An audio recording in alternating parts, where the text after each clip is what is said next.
everybody, Tim Bratz from the Legacy Wealth Show. Appreciate you guys being here and pumped up for my guest today, Paul and Adam Vincent from Vincent Esquires. They are attorneys, friends of mine. I've known these guys for a while now, and they're estate attorneys. They do a lot of business stuff, but today I want to talk specifically about estate planning.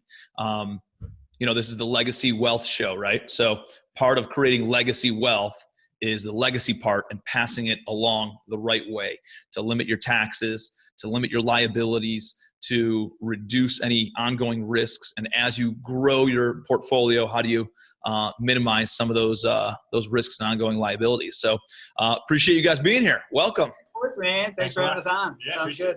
Awesome.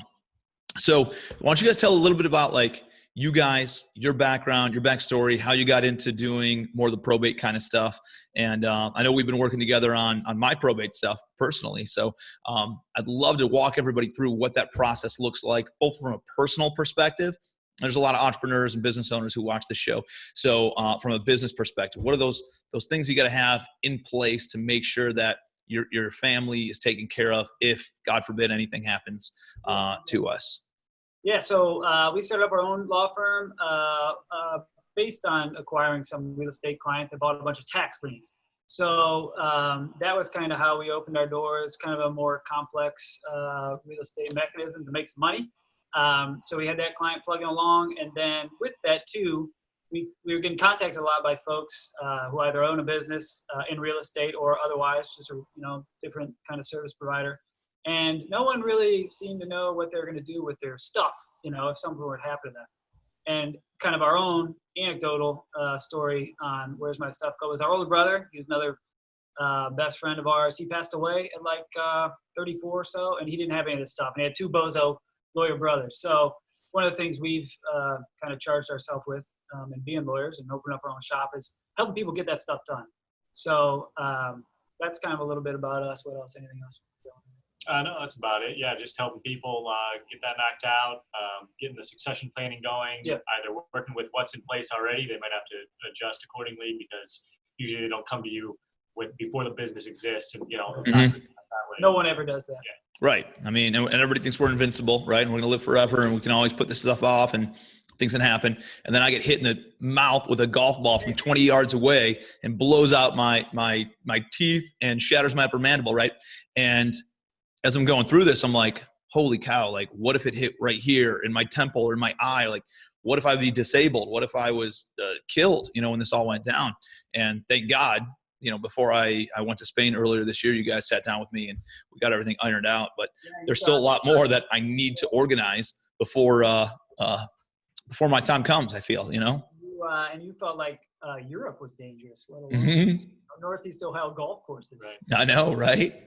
Yeah. So that's, those are kind of the early stage considerations on what you want to do. And then, we had talked a little bit about, we don't want to go into too complex, boring legal stuff. But one of the very early things is if you are going to own a business, obviously liability wise, you want to make sure you have a legal entity that's the owner of the business and not you personally. So that, that's kind of an asset protection deal. So let's start out from a personal standpoint first, and then let's go into the business side of things and how you can reduce your liability and all those things on the business side. So from a personal standpoint, maybe I'm a business owner, maybe I'm a W-2 employee, maybe I own some rental real estate, whatever. What is the process? What are the documents you want to make sure that somebody has in place, and why are those documents important? Really tell them what the big four. Yeah, so the four we recommend to anybody across the board, whether you're a business owner or an employee or a stay-at-home parent, are a will. Most people are familiar with a will. Two healthcare documents, the healthcare power of attorney and the living will, and then a durable power of attorney, also known as a financial power of attorney. And the will, most people have heard of, that's a document where you direct where you want your stuff to go after you pass away. And that comes into play when it's not being transferred through some other means, some non-probate transfer. So we'll clarify that. Then the healthcare power of attorney, you appoint an agent who can help make decisions when you're not able to yourself.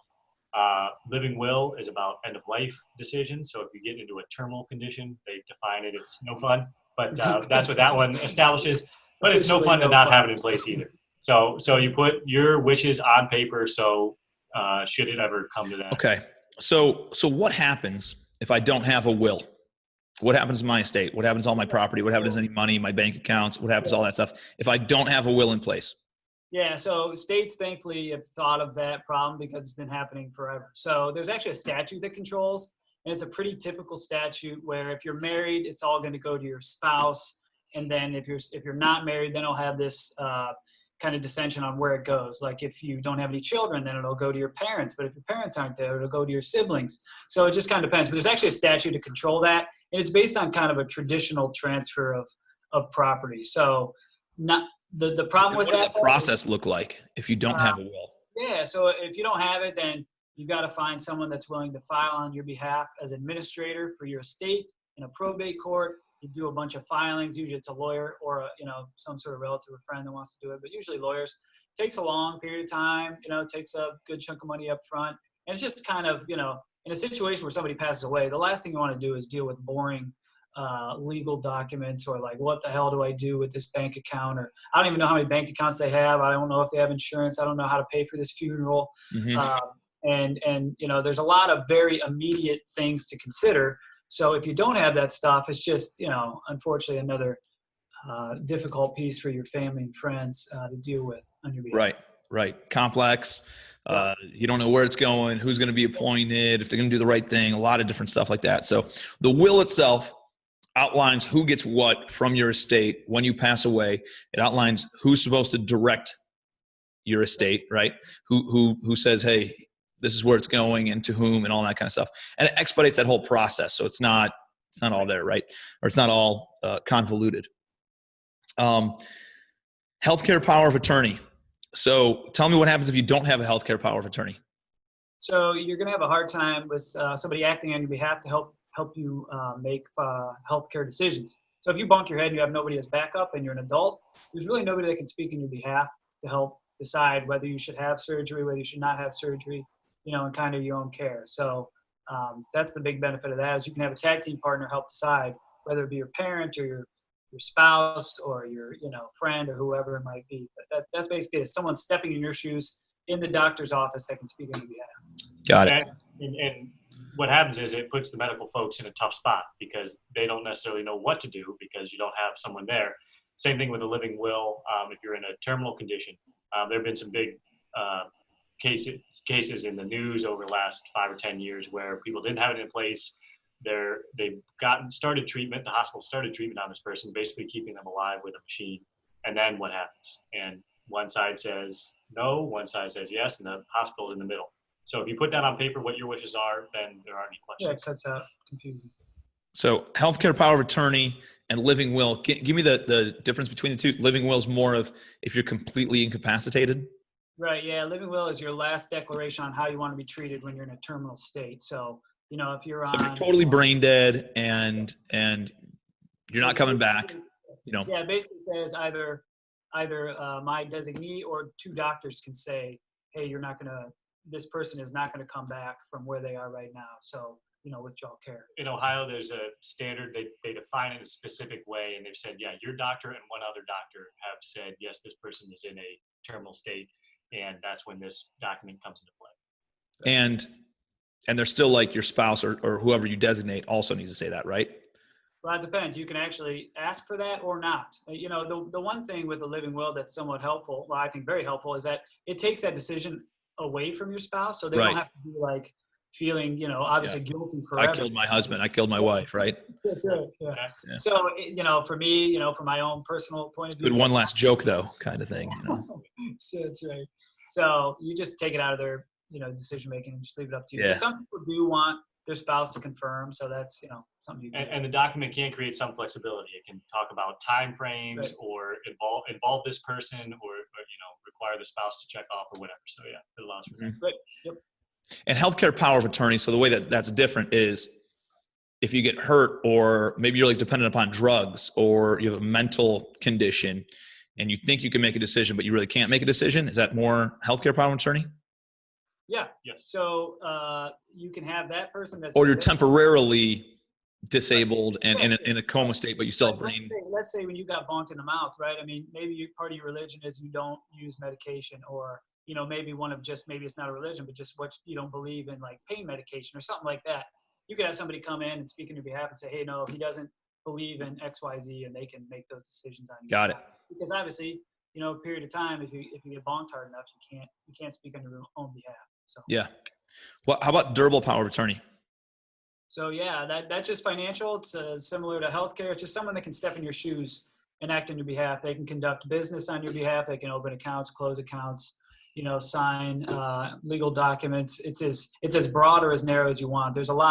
We deal with a lot of short-term power of attorneys for people like, you're traveling out of country. Let's say, you're in Spain and you need to transact some real estate purchase. You could actually designate somebody just for like 48 hours to sign stuff on your behalf. So and I did that.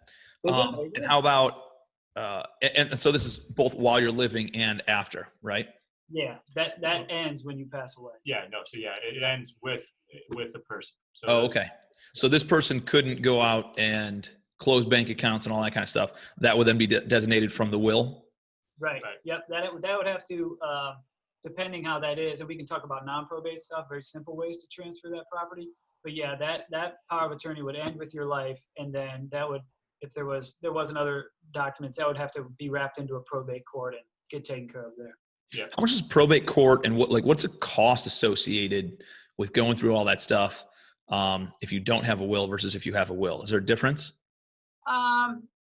Perhaps. I mean, a lot of it has to do with the lawyers you're dealing with. But if you have assets, a lot of those assets in their sale is what's going to pay for the legal fees. So, I mean, I don't have any kind of measure on what the difference in cost would be, but I don't think it would be a ton different if you didn't have it. County by county in Ohio, it's a filing fee for it that depends on the county. Right. And those filing fees will be the same if you have a will or don't. Right.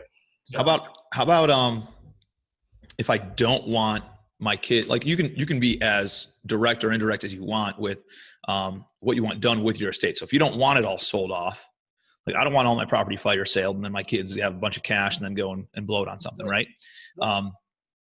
You can say, hey, that stays in place. We designate a different management company to manage the asset. The kids have the cash flow, right? Instead of having the actual cash from the sale of the asset, and they can live off the cash flow instead of, kind of killing the chicken that lays all the eggs, right? Yeah, that's right. Yeah, so you can either do that through your will with a testamentary trust, or in a lot of folks do living trust. They put it together while they're alive, a trust, and then that trust controls those assets. So like, let's say you own a bunch of apartments and you have benchmarks on when you think your children should get chunks of money. That can all come in a trust, but you can't just direct that from a will, because a probate court's only part of that for a period of time, unless you tell the probate court, like, hey, I got 1,500 units, but I want to park those in a trust. You can do that trust through a probate court, or you can do it before you die. And a lot of people do it before they die. Give me some creative stuff about like how people, like high net worth people, release funds to their kids. I've heard some cool stuff where it's like, one, we're giving all the money away and we're just going to leave $1 million to each one of the kids, right? Or whatever the kid's doing, whatever their role is, whatever their job is, whatever their occupation is, they'll match whatever their income is. So they can go and work at McDonald's if that's what their ambition level is. And instead of making $8 an hour, they'll make $16 an hour because the trust will match that. So I thought that was kind of interesting. Kind of matches their level of ambition and motivates them, right? One of the great concerns people have, that are going to pass on wealth is like, I don't want my child to know that they got this big, pot of money at some period of time, that while I'm 50 years old, I'm expected to live maybe 85, my kid's 10, in a couple of years, they'll figure out that when they're 40, they're going to have this giant lump of money. It doesn't really matter what they do now. So yeah, you can get as creative as you want with the trust, essentially, just like that. I mean, that's a great idea that people go with all the time with, hey, I want my kids to be comfortable, but I don't want them to be overly comfortable. I want them to be ambitious. And that's one creative way to do it. It's just recently, it's funny because I saw Anderson Cooper's mother passed away, the Vanderbilt. Yeah, just passed away. $200 million, right? Yeah. So his whole life, his mother told him, like, you're not going to get a dime. And he wholly expected that. He was only interviewed some short period of time ago. And he's like, She always told me that, and that story never changed. I just expected she would give all that money away or wherever. And then he's like, and there's no way I'd be here. He's like, what super rich kid of a rich parent has ever really done much? I mean, she was a not a Rockefeller. She was a Vanderbilt. Vanderbilt, yeah. So she got that old train money and all that stuff. Mm-hmm. So he's gotten sounds like about 98% of that money. So he's gonna be doing okay. Yeah. But just under that, he got everything. He's got two brothers. One got the penthouse apartment, and the other one didn't get anything. I think they were an estranged brother. Yeah, and we can talk about that in a second. But that's one of the benefits of a trust is the privacy. So you don't find CNN doesn't find out that you wrote off one. Otherwise, probate is all public, right? Yeah, correct. And that's all they did for this case. All she had was a will. She filed that will. All you got, it's a public record, so you just ask the court for it, and you get to read it as if you're, one of the family. So that's a big deal. Yeah. What happens to your wills? Well, I got a bunch of good stuff, dude. What happens to your will if she was like 95 years old or something when she passed away? What happens if she did her will when she was 65 and then did another one when she was 75 and another one when she's 85 and then another one when she's 95? And they're all kind of there. Some of them are dated, maybe not dated. Maybe it looks like they were changed or the date. Like what does that all look like? What happens in that case? So like you mentioned, the term for the person who's working with the court is an executor. So one of their jobs is to locate the will they believe is the will that controls. A standard. Where do you usually hold the will? It depends. Some law firms like to keep them in their safes, in their vaults. We recommend that people keep them in their own safe so that the family finds it. Law firms change, attorneys move, all that sort of stuff. The family finds it and says, "Oh, this wasn't as much as money as I thought I was going to get," and then they just like throw it away.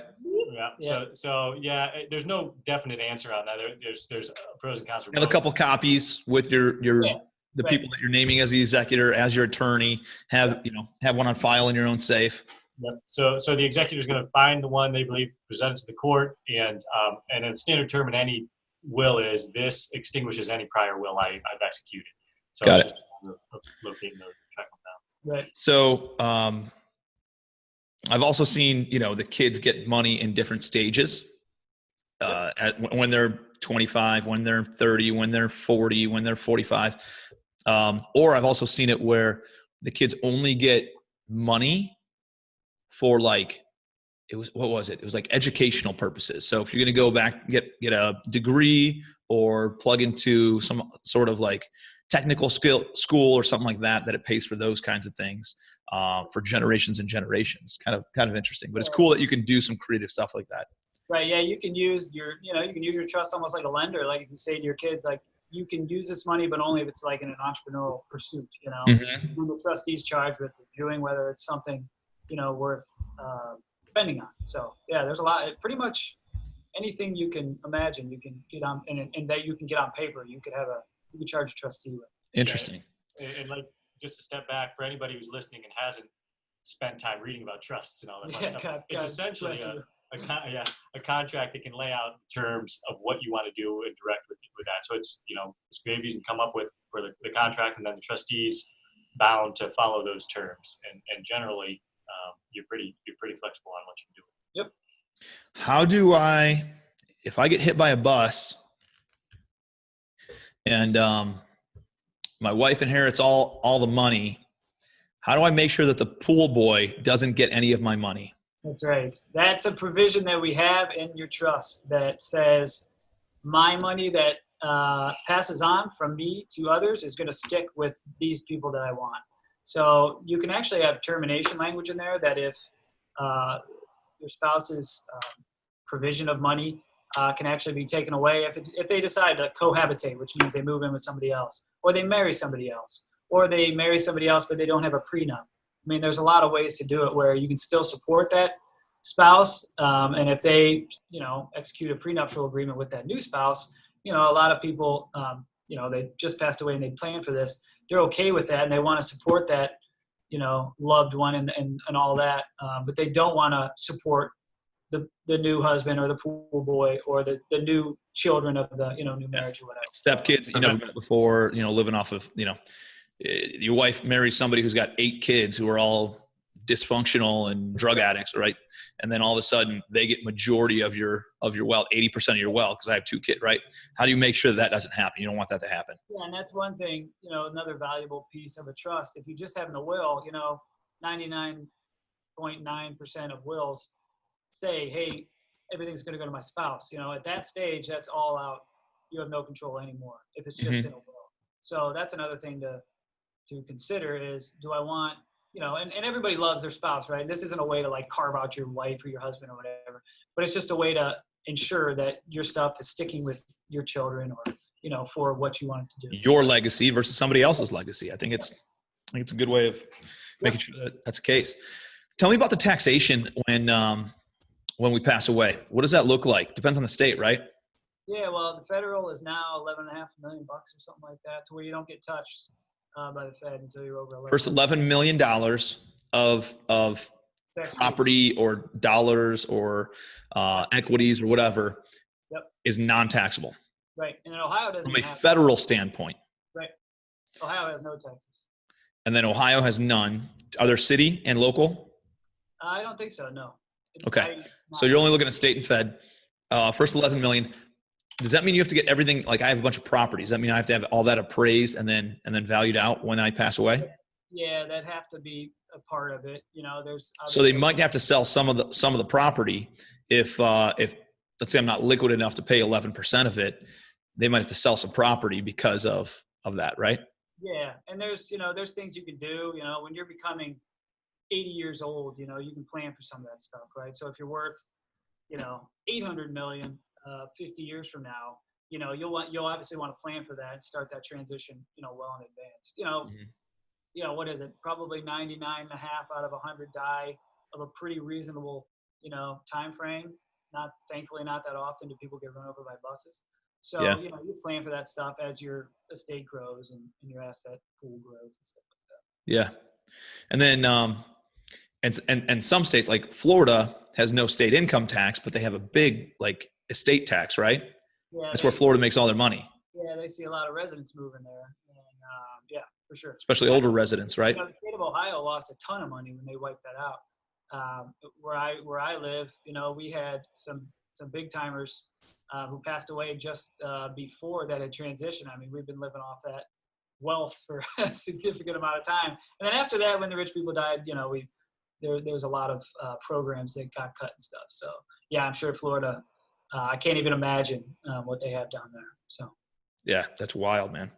Yeah, that's good. So that's awesome, important information from a personal side. Let's shift into the business side of things. Tell me a little bit more about when you're going into a business. How do we make sure that if something happens, if you're either disabled or death occurs to me, my business, how do we make sure that the business continues to run and that the right documents are in place to allow your team or your partners or your estate to continue running the business so that way the business, the assets don't all just crumble? Sure. You want to talk? Go ahead. Sure. Yeah. So if you're setting up the business, it's great to get an operating agreement in place that spells out the succession planning is the general term for this sort of thing. Because succession planning is somebody started, dad, mom, grandma, grandpa started the business decades ago. They're nearing retirement, although they don't want to retire. They're still hanging around. Who's taking over? What's going to happen if something happens to them? The door's just going to close up, whether slam shut or, over the next couple of years when it's not functioning that well. And so you do succession planning. Now, if you're starting the business, do that up front, you're all set. A lot of times, though, it's something you have to kind of go in there, see what documents are involved. If there's partners, you might have to re-execute and come to that agreement, or you might be able to come up with transfer on death affidavits that say, if there's partners involved, my particular fraction is going to go to the trust or to whatever particular family member. Or get bought out or whatever. Or I choose to, So, yeah, there's voluntary and involuntary, removal from the LLC. Involuntary usually means that you're dead. So when that happens, like Adam said, you can actually transfer that as a non-probate transfer with the transfer on death designation. And you want to park that in something else. Maybe you have another LLC, or you have a brother, or your spouse actually wants to do it. So that's just a very quick way to move that membership interest and make sure that that continues. And, you still have the same say and all that. Like in your case, if you were to pass away, your membership interest would get transferred into your trust. So your trustee and those business advisors you have would still make sure that things are running well, that you're going to hit your value add marks and benchmarks and stuff like that. So, yeah, I mean, for me, it's especially once you get to a certain level in business where you're not actively in the day-to-day operations, yeah, sure. Right. You're not as worried about it, right? And especially when you have property like I have, worst case scenario, you throw a management company in place, let them handle it, let them cash flow, dividends, all that stuff happens. What happens with, I don't even know, what happens with my loans? Or if somebody has loans on properties, or if they have debt in certain business capacities, and then all of a sudden that person passes away, are those loans usually called due, or what happens next? Yeah, typically it's going to be that they're basically creditors of the estate. So they're going to have to be figured out how to be dealt with. If you have other partners on the deal, someone will hopefully have to Refi. So yeah, anytime you personally guarantee, you're debtor in that situation, and then the creditor can come and snag it. So that's why it's important to have these non-probate transfers, because the minute you die, that can be transferred immediately to your designee. So they can't. If you have something happen, it'll get transferred over, and they can make a play at your estate. But if you've done well, then your estate that you file your will with the probate court, there isn't much in there because you've done it well and you've transferred everything. Interesting. Yeah, that's good. And I have mostly non-recourse loans anyway. So the only recourse is really the property. So we're lending mostly on the property. So hopefully I got to double check on that and make sure those can't be called due at the same time.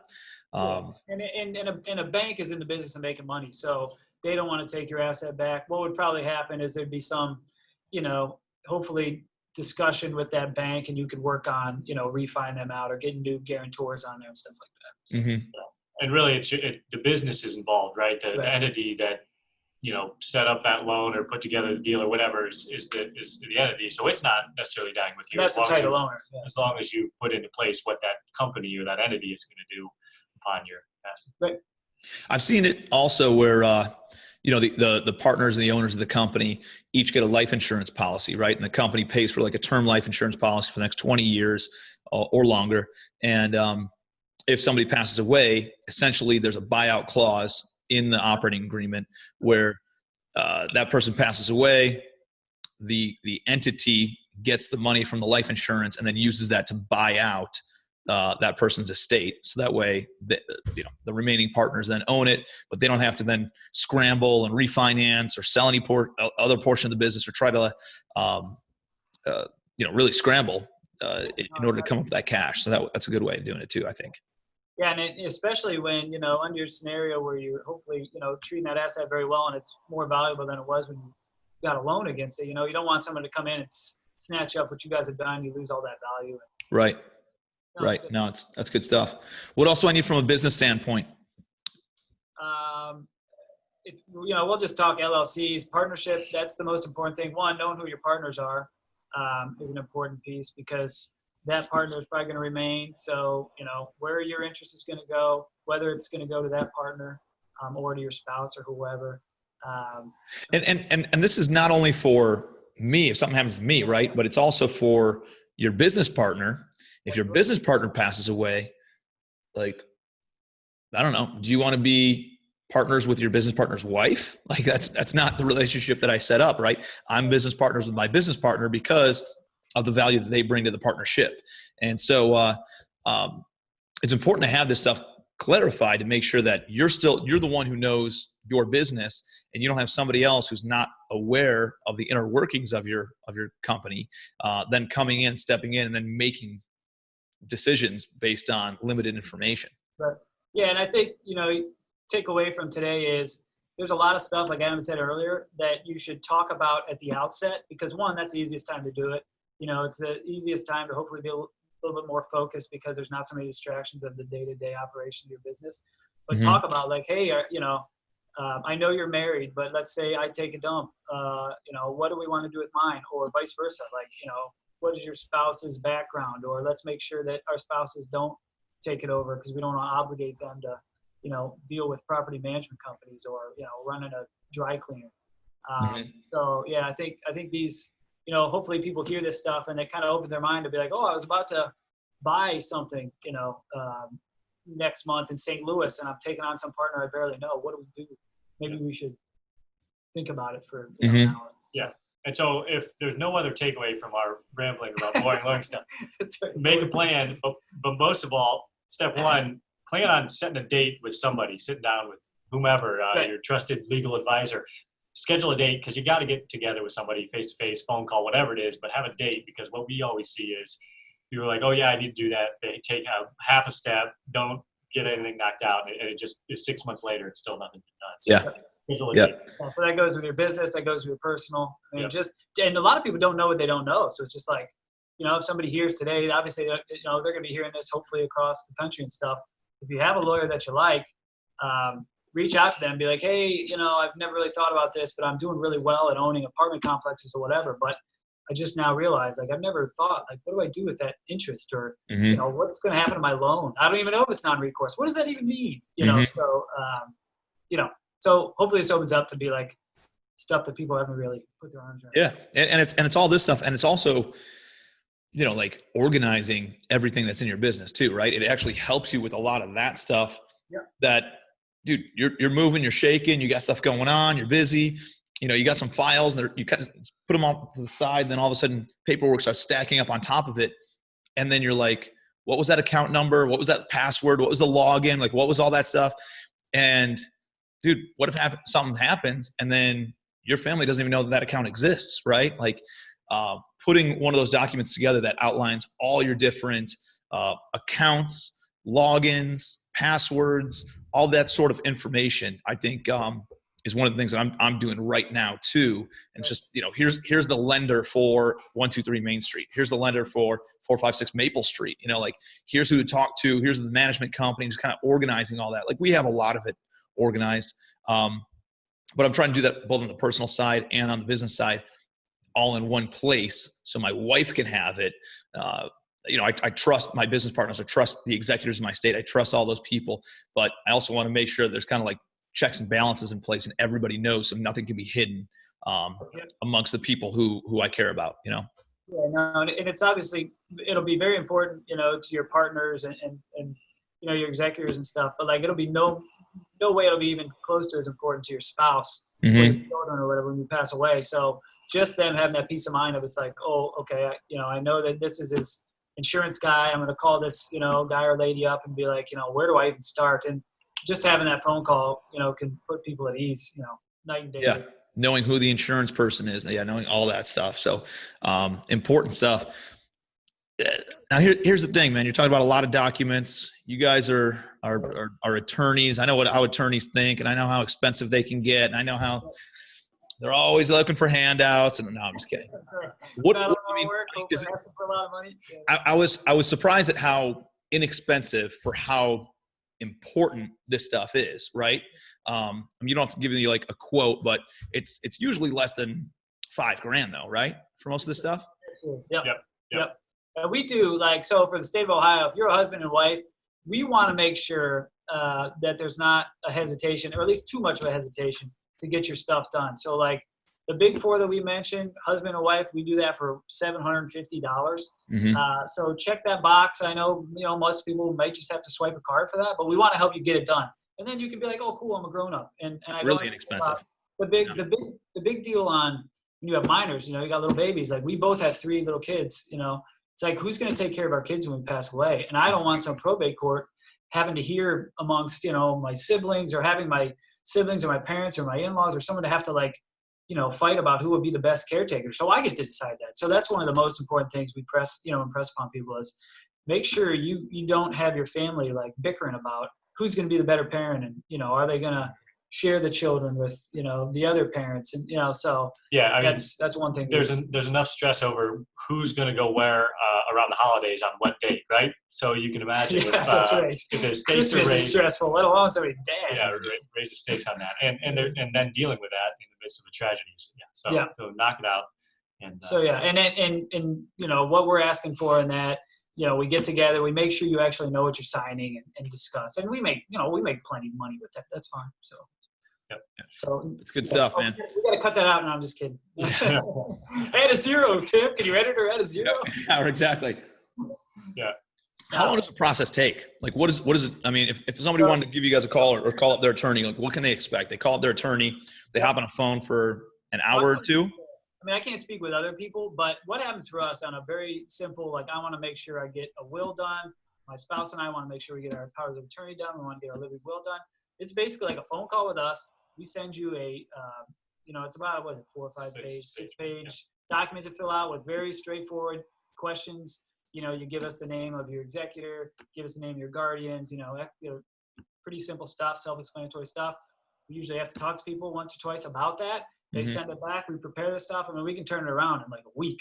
So, and then we just have to get together to execute. So it's very simple, how it goes. And then there's some complexities in there, how do you guys want to transfer your real estate? That's some additional stuff. How do you want to protect your personal assets and things? And some people, about 9 out of 10 people, we don't think that a trust is all that necessary. But for the ones that do, we just, detail why we think it might benefit them and how we can do it and stuff like that. So very simple, but we think it's intimidating to call lawyers. We hope that you can tell that we're not, the most over the top serious guys. So we just try to make it easy for people to, feel like they can call and not be scared away. Yep. Get it knocked out. Although I look scary, I'm sure, in this video. Yep. Sit back a little bit more. You're scaring me. No, that's awesome. Well, I appreciate you guys. How can people get a hold of you if they're interested in talking with you guys a little bit further about some of this? And you guys do obviously a whole bunch of different business things, we a bunch of securities documentation together as well. But I think from a legacy wealth show perspective, this is a key topic that I think is very important, that seems very intimidating for a lot of people. And I like that you guys were able to simplify it, put some bullet points and number some of the important documents and what that whole process looks like. If somebody wants to get all this stuff taken care of, how can they get a hold of you guys? Sure. So the best way to get started is just by emailing us. I'm Paul at vincentesq.com. He's Adam at vincentesq.com. So if you we'll put your emails in the show notes and everything too. So everybody can. And VincentEsquire.com is our website. Office number is on there. So you do that. I don't need to give my number over here. But we're focused on kind of entrepreneurs. So business ties in with your estate planning, and ties in a lot of times with our clients for real estate too. Kind of those three all kind of work together. So that's what we focus most of our time on. And we like seeing people grow, like you, take on. So. Yep. I appreciate you guys. Happy to answer any questions folks have about estate planning we have relationships all over the country. So, if anybody hears and they have questions, we're happy to be your first call and we can direct you where to go. Yep. Awesome. Appreciate you guys. Thank you so much for being on the Legacy Wealth Show. And dude, love all the info. So thank you guys and all the value you brought. Take care. Yeah, thanks.